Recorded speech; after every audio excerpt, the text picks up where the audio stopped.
श्री कृष्णाय नमः। श्री गोपी जन वल्लभाय नमः। श्री आचार्य जी की 84 बैठक चरित्र 63। नारायण सरोवर, तहसील लखपत, जिला कच्छ। श्री आचार्य जी महाप्रभु की बैठक नारायण सरोवर मार्कंडे ऋषि के आश्रम के पास है। वहाँ छोकर के वृक्ष के नीचे आप विराजे। वहाँ दामोदर दास को आपने आज्ञा की। यहाँ श्री आदि नारायण जी विराजे हैं। वे नारायण सरोवर में से प्रकट हुए हैं, इसलिए हम यहाँ सप्ताह करेंगे। ऐसा कहकर श्री आचार्य जी ने नारायण सरोवर में स्नान कर सप्ताह का प्रारंभ किया। तब अनिर्वचनीय सुख हुआ। वहाँ श्री कोटेश्वर जी महादेव जी नित्य कथा सुनने को पधारते थे। वहीं पर श्री महादेव जी का एक बड़ा कृपा पात्र सेवक था। उसको साक्षात महादेव जी दर्शन देते थे। उसके बाद वह खान पान करता था। एक दिन उसको शाम तक दर्शन नहीं हुए। रात्रि को जब महादेव जी पधारे तब उसने दर्शन किए। तब उस भक्त ने विनती की, महाराज अभी तक आपके दर्शन नहीं हुए, उसका क्या कारण है? श्री महादेव जी ने कहा, यहाँ श्री आचार्य जी पधारे हैं, मैं उनकी कथा सुनने को जाता हूँ, इसलिए तेरे को दर्शन करने हो तो जल्दी आया कर। पीछे श्री आचार्य जी ने दामोदर दास को आज्ञा की कि सिंध प्रांत में देवी जी बहुत हैं, परंतु वहाँ हमारा पधारना नहीं होगा।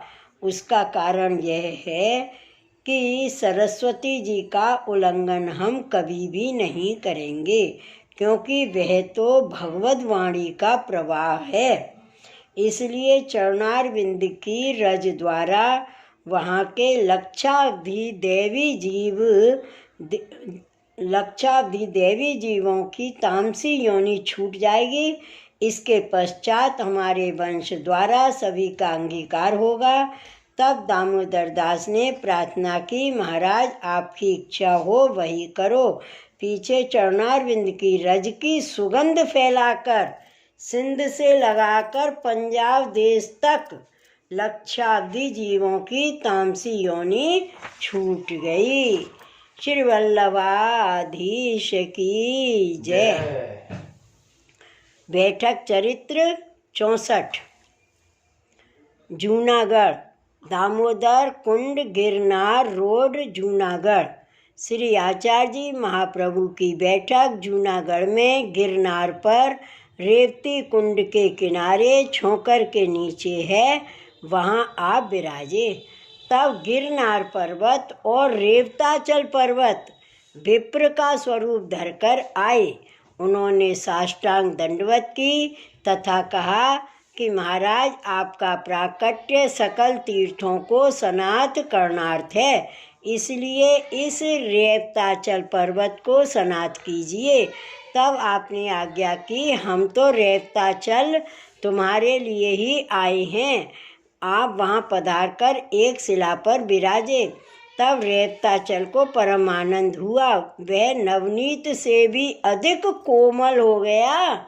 इस कारण आपके चरणारविंद के चिन्ह ऊपर आए।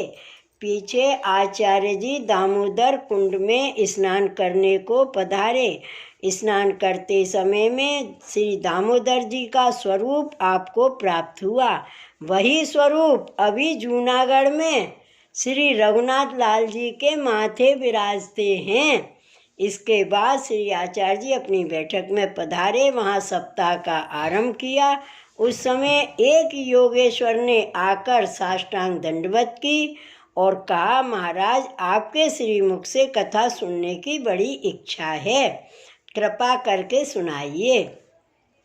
तब आपने सप्ताह की। वह योगेश्वर नित्य कथा श्रवण करने को आता था। एक दिन कृष्णदास मेघन ने प्रार्थना की, महाराज योगेश्वर आता है, वह कौन है?